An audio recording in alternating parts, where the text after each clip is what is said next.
New feature alert. Exploring data tables in NotebookLM. Hello and welcome to Tech Tips with Cameron. I'm Cameron.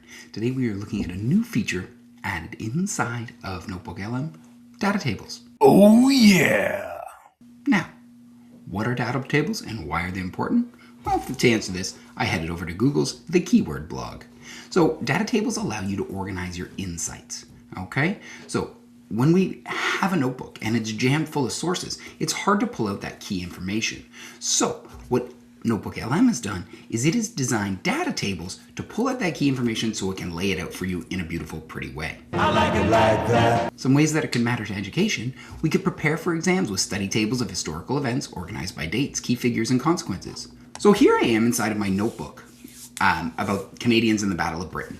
And to create a data table, you actually come over here to where it says data table, and you can just click on it and it'll focus your data table on whatever it wants. Or you can click on the pencil, choose your language, and say, create a table that focuses on X, Y, and Z.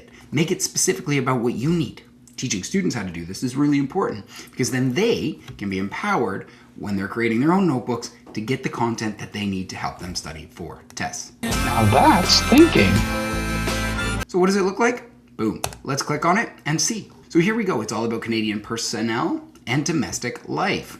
So it pulled different Canadians involved in the Battle of Britain and in my sources and told me all about them.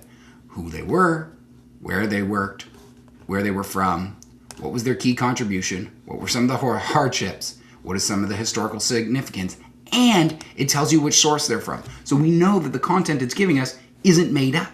That's the joy of NotebookLM. It's only going to pull from our sources. Garbage in, garbage out. Once you're happy with your table, you can click Export to Sheets. Once you've clicked Export to Sheets, there's this really handy button that allows you to convert it to a table. Now, if I want to see this in an easier to read format, I can head over to text wrapping and wrap that text. And now I can see all about Ernie McNabb, what was his contribution, what were some of the challenges or hardships. So you can see that the data table has really taken the important information, spit it out into an easy to read spreadsheet, which I easily converted into a table. I can now share this with students and they could use this as a way to study, or students can be empowered again to make their own and use that as a way for themselves.